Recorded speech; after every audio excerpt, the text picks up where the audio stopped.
Welcome to Movie Dropbox Podcast. My name is Rudy Delgado, along with my co-host. Miguel Ibarra. And we're here to discuss and recommend movies and TV shows. Today we're going to be talking about an underrated comedy that you actually brought up to me, which is the comedy Pop Star Never Stop, Never Stopping. It's a rated R comedy from 2016.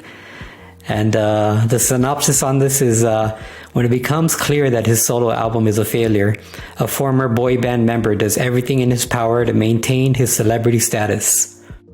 Now, this movie is basically The Lonely Island. For anybody that you should know, most likely, if you know comedy, you know The Lonely Island from SNL.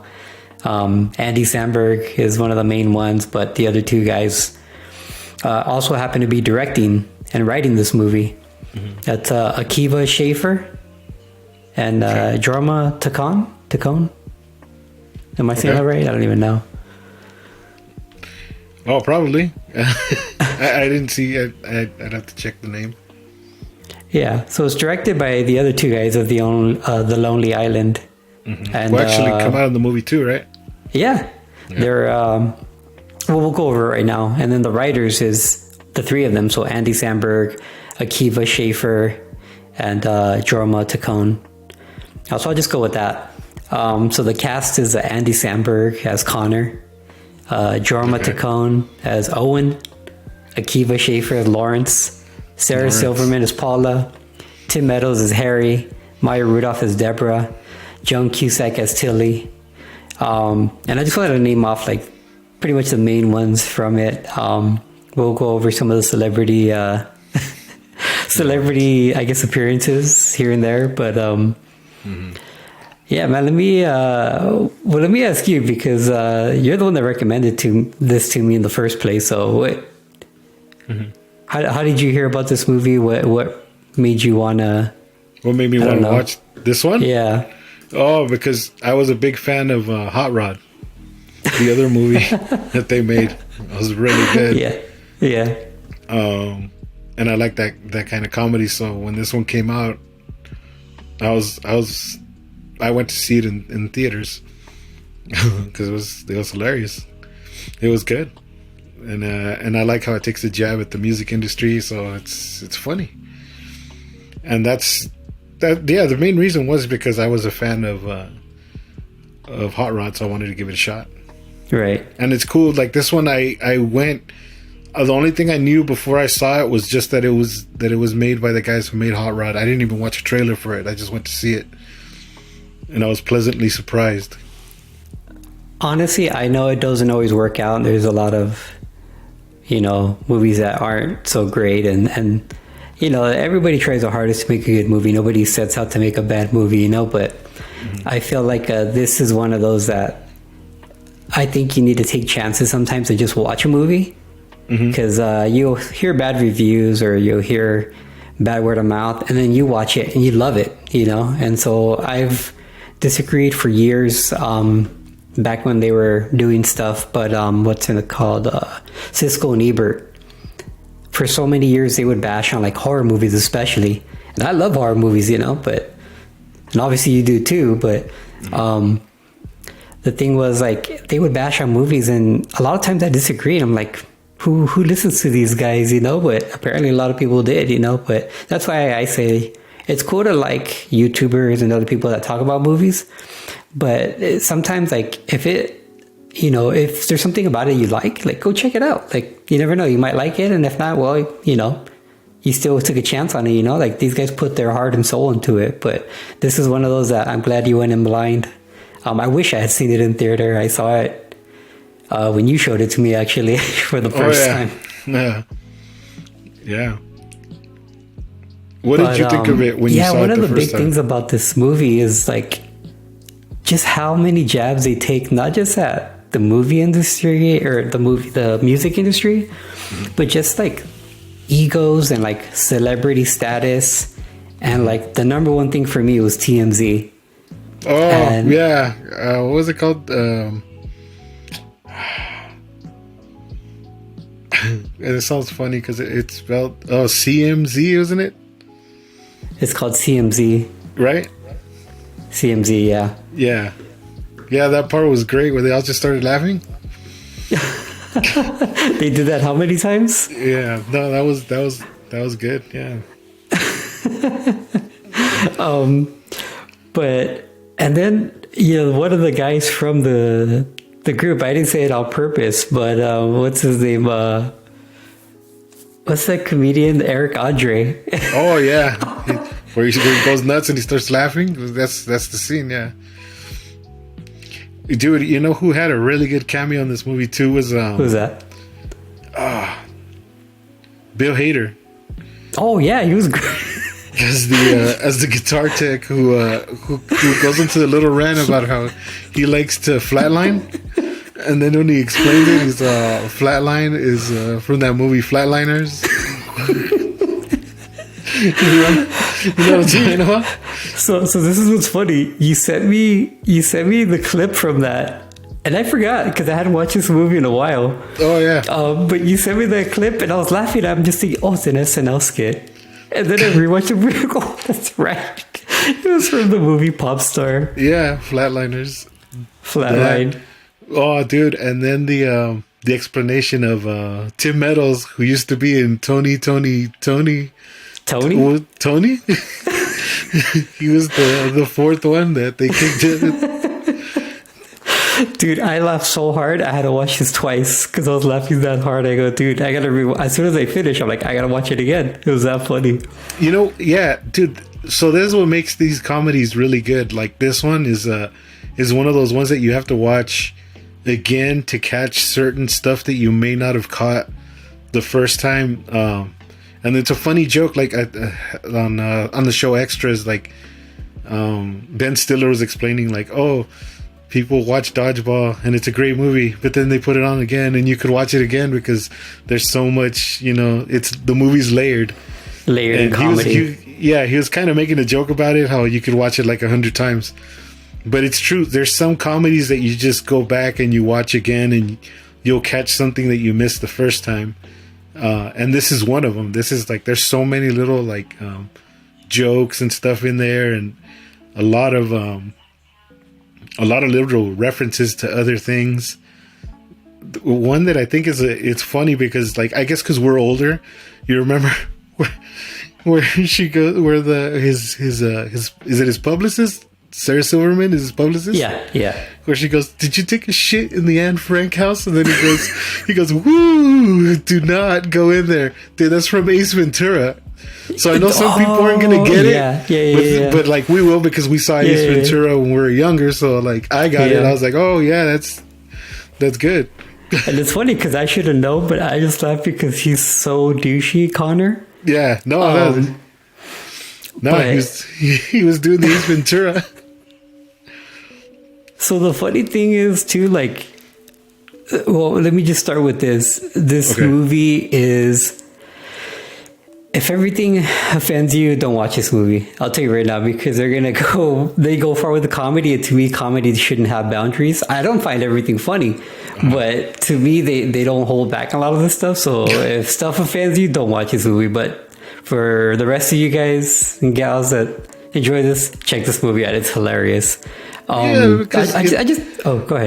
Oh no, I'm just gonna kind of like agree with you on that. Yeah, some of it is offensive. If you want to get offended, it just remember it's just dumb. It's just dumb comedy, but it's funny. Like it's. I don't think it's supposed to be mean spirited. It's just a bunch of characters that are just dumb, but they're funny to watch. These characters are not the smartest characters, but that's what makes them so lovable too, Yeah, that's also what makes them lovable. Because even the other two members, like they're trying to play it off like they're smarter, or you think, oh man, Connor's just really dumb, but then you hear the other two characters talk. Yeah. Like, who was it? Owen, I think? Or was it Lawrence? He lives in Colorado. Oh, that's Lawrence. That's Lawrence. So Lawrence, the one that lives on the farm? Yeah, Lawrence is showing because he retired. Supposedly he's done with music and he's making things out of wood, and he's just like, so this is a mask. Oh, still me.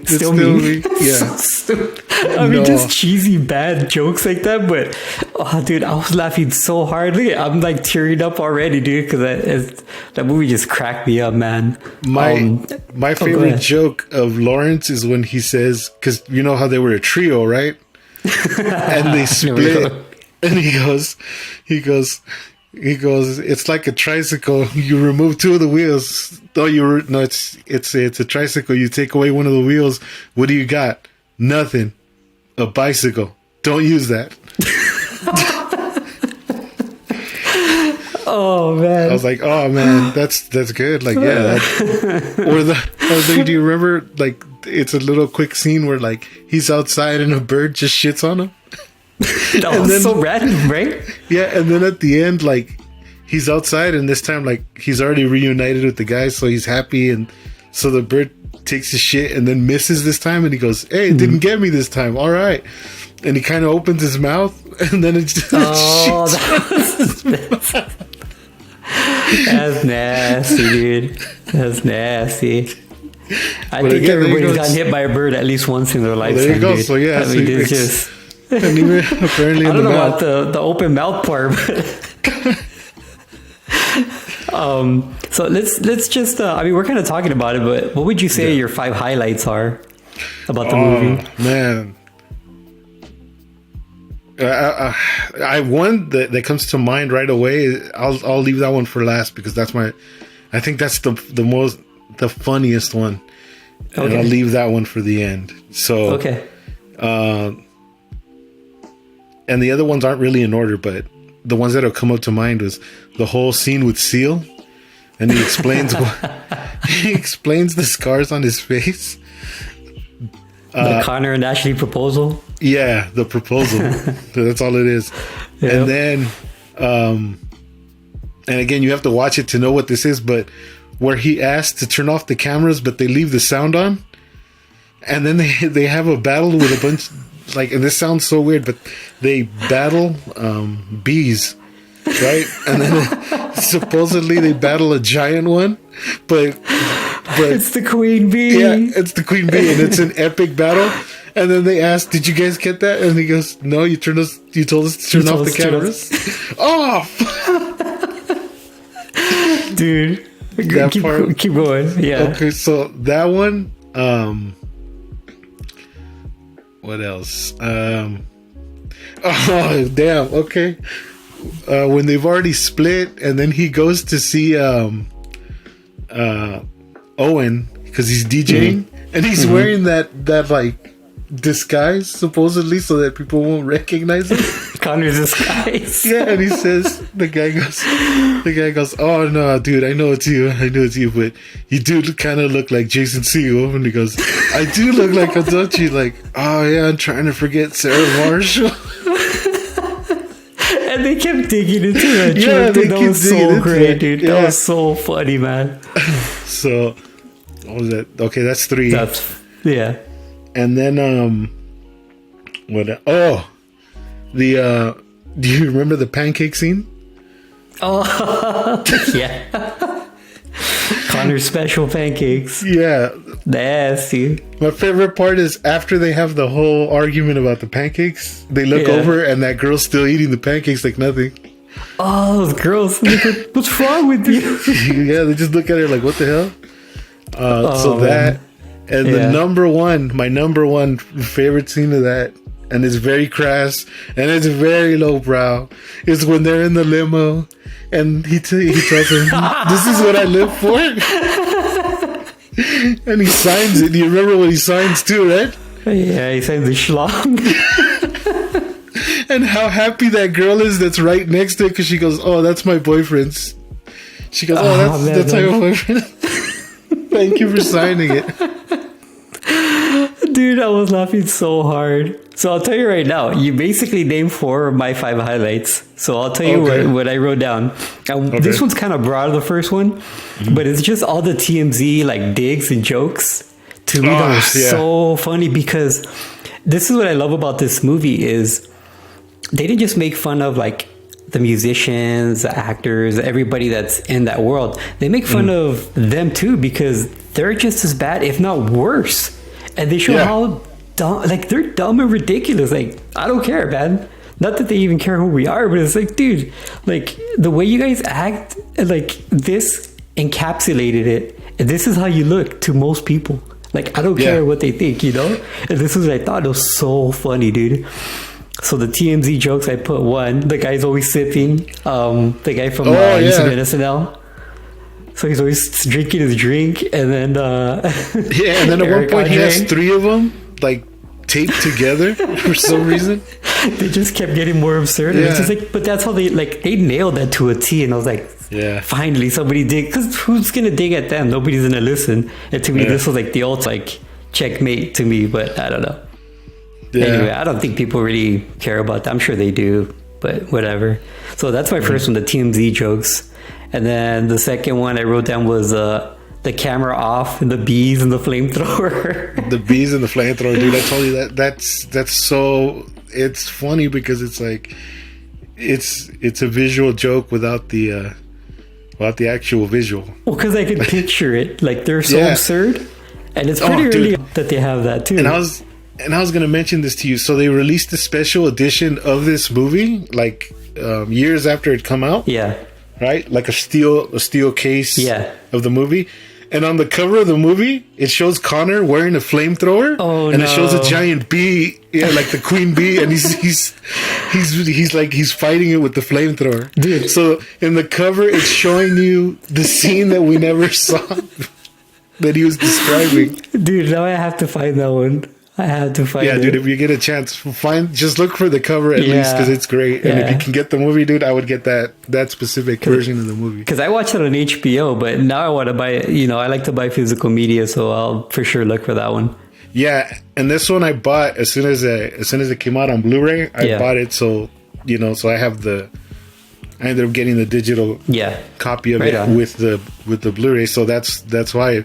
But had I known they were going to release that.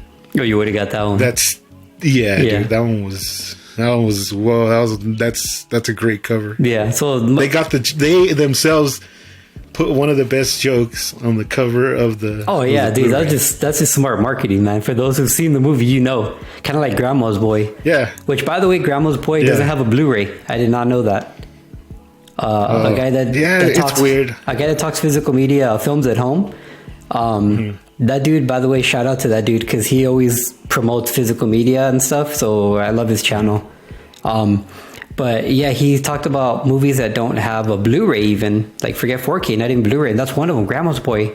And I remember too, because I looked it up. I go, wait, there's no Blu-ray to this, and it's just one of those like dumb, funny, ridiculous movies, But anyway, just a random thing. I'm getting off topic here. So you said. I just gonna say, so my 5 highlights are the TMZ jokes, the bees that were off camera with the flamethrower scene. Yeah. My third one was the outfit change. Where Connor's trying to do an outfit change. It's talk back. It's talk back. Where he was doing the tuck. Yeah, he was doing the infamous tuck. and then what was his name? He's hungry. Oh my god, I can't believe I forgot it. I'm roaming through the forest like a T-Rex. like a retarded T-Rex. Tyrannosaurus. Yeah. I can't remember his name. Yeah, how could I forgot his name? Hunter. Hunter the Hungry. Hunter the Hungry? Mm-hmm. Right? Yep. Hunter the Hungry, dude. Okay. Hunter the Hungry. So that was that scene is funny. He's like, but yo, where was it at? Yeah. So that's the third one for me. Where was it though? Yeah, but where was it though? He says. And then I didn't do it, or did I? Or did I? Or did I? Did I? Maybe. Nah. Maybe. I don't know. Yeah. And then remember, I did it. I did it. I knew it. I knew it. Yeah. That was my third. That the mishap when it happens and it's all over the news, like because he was naked basically. And then my fourth and fifth were the Connor and Ashley proposal and Connor's disguise. So you basically nailed it. Okay. But dude, like, you know what? Oh, go ahead. I'll name an honorable mention to a scene. Okay. Just because there's no explanation to what's going on, right? but for some reason he gets punched in the face by Martin Sheen. Yeah. You remember? They're in a bar, and Martin Sheen punches Connor, and then he just starts yelling, "Attica, Attica." Something like that, right? Like, do you remember? Yeah. It was just a random scene. They were just showing when he was going like down the like his career was already starting to like really, really hit it all time low. And then it shows a random scene, and then Martin Sheen punches him, and then he just starts yelling Attica, and it looks so funny, like, because it doesn't make any sense. So the funny thing is too, like, this entire movie is all like, it's Sandler in his prime-esque to me, and it sucks that like these guys should be still like huge to this day, and I don't know if they're working on anything or what they're doing, but. Dude, this movie was so funny. Like, the writing was great. Like, come on, dude. The white butt jeans ad. I don't remember that with Connor. Yeah. Like, I love my what did he say? I love my white butt jeans. Is it white butt jeans? Yeah. And then even their first song, you know, for their group, the Style Boyz, was it called Karate Guy? Karate Guys? Karate Guys. Kia. Because they look so lame, you know? That's the point of the whole movie. It's all meant to be parody. It's all meant to be jokes and you know, just everything that happens in it, you know? And then, like, even, like, lame little, like, things they insert where, like, I think they're talking about the DJ, and they're like, yeah, he went to Japan to go hunt dolphins, like a dickhead. Oh, yeah. Yeah. That was so funny, dude. That made no sense. Somehow, I'm like, I didn't even expect that. Like, why would you bring that up? Just because what happened to the whole, like, what happened to everyone after. Yeah. And that's what happened. But Connor for Real's album, Thriller also. Thriller also, yeah. Oh, man. And then remember, they gave it the rating was just the shit emoji. I don't think that's right. Yeah, I don't think that's right. But you know what that reminded me of was Spinal Tap. The review was shit sandwich. Excellent, dude. And then Connor, when he was like sharing everything in the beginning, when he was solo, he's like, brushing my teeth.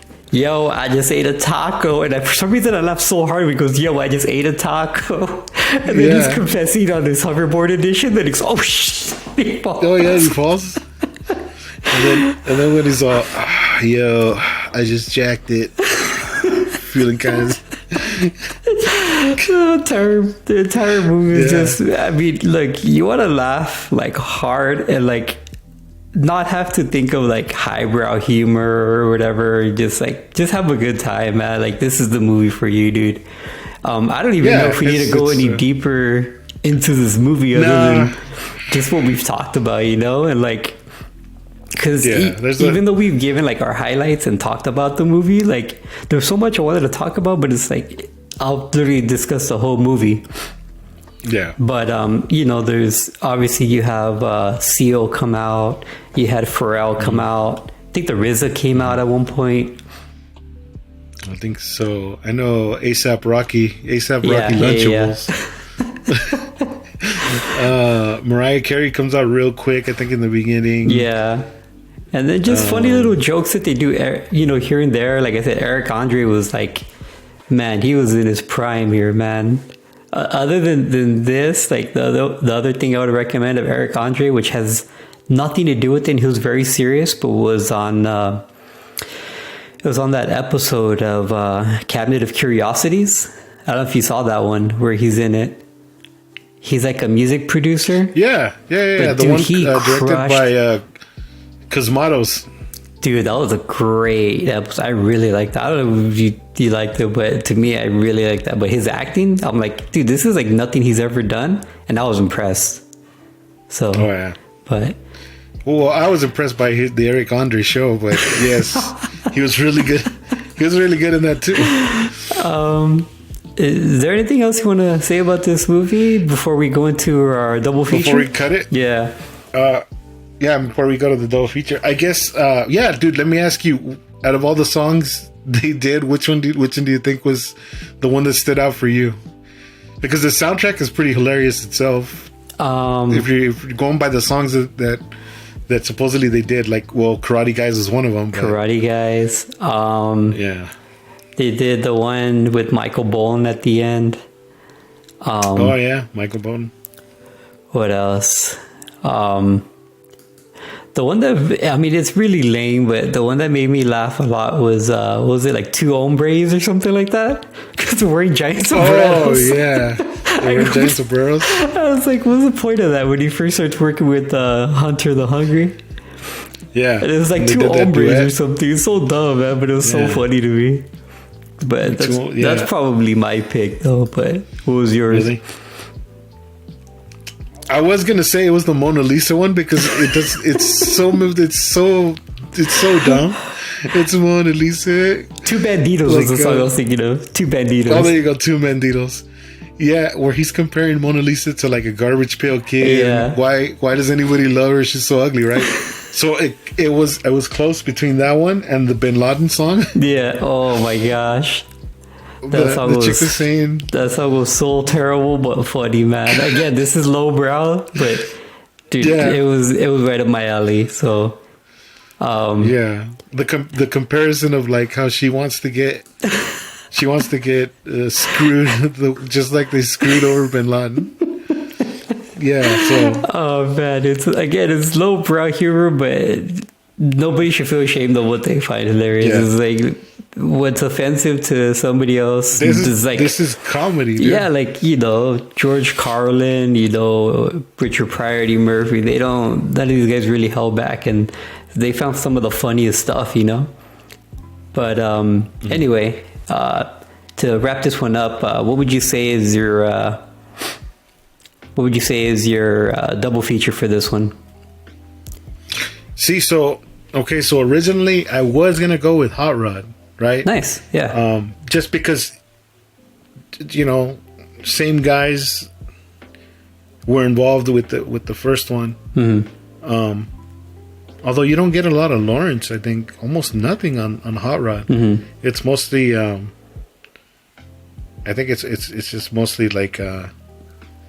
It's mostly Andy Samberg and Jorma. Yeah. Is that his name? Yeah, I think it's mostly them in it. Yeah.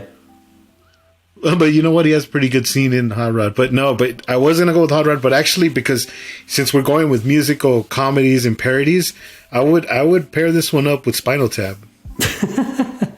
Spinal Tap is good. Spinal Tap. Yeah, Spinal Tap is good. Tap. Nice. Yeah. That's a good double feature. So it would be kind of like a classic with a newer one. I think it would be pretty cool. I dig it. So it's Popstar Never Stopping with Spinal Tap. This is Spinal Tap. That's a good double feature. So for me, I was like, should I go with another Andy Samberg? Should I go with another like music parody? Thought of Spinal Tap, and I was like, you know what? For me, I'm gonna go with a 1994 classic by one of his influences, or it has one of his influences in it for Andy Samberg, and that's the 1994 comedy Airheads. Airheads is a good one. And Airheads is a good movie. It's perfect because that one has Brendan Fraser, who's having a renaissance of his career, which is awesome. It's got Steve Buscemi, and then obviously Adam Sandler, Chris Farley, and a bunch of people, and that's another movie that you turned me on to. So I just feel like this was just going to have you laughing like the whole time. Mm-hmm. And it's got the same mentality where, like, in Airheads, they're rock stars, right? Try to make it. Well, in these, it's them successful, but then they hit rock bottom, and then they're coming back together kind of thing. So I feel like there's some parallels that it's also funny as hell. So why not check it out, Yeah. Yeah. So we could go over Airheads for a while about how funny that movie is, but we'll probably save that for another time. Yeah. So I think we'll about wrap it up with this one. What do you think we should try to end this one out with. Trying to think of a quote that we can use from the movie. Yeah, do you have like a quote? Yeah, a quote from the movie that you think? A quote from the movie. What would be a good one? You know what? Not off the top of my head. No. Other than, do you have one that you kind of remember, or a scene that you think? I don't know if it's a quote, but where he's like, AC, did you say Macy's? No, air conditioner. Oh. Did you say Macy's? That's the thing I can think of. Other than like the car? Jason Segel.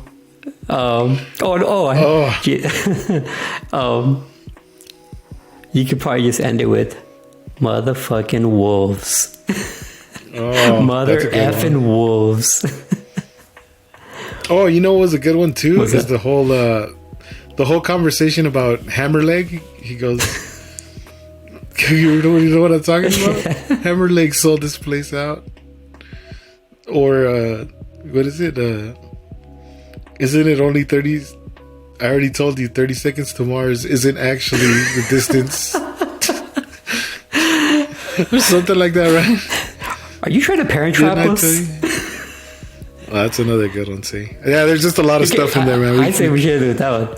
You just got parent trapped. You just got parent trapped. All right, man. Oh, that just reminded me also of... I saw that Connor was reading a book, and it actually made me really happy to know that he can read. Or something like that. You know what I mean? Like, yeah. He said something like that. I thought that was pretty cool. Yeah, so that'll just about wrap this one up for a Movie Dropbox podcast. This was our review and recommendation of Popstar, Never Stop, Never Stopping. Check it out. It's a good time. I don't know what else to say, man. I guess we'll end it here, and we'll catch you guys next time on the Movie Dropbox Podcast.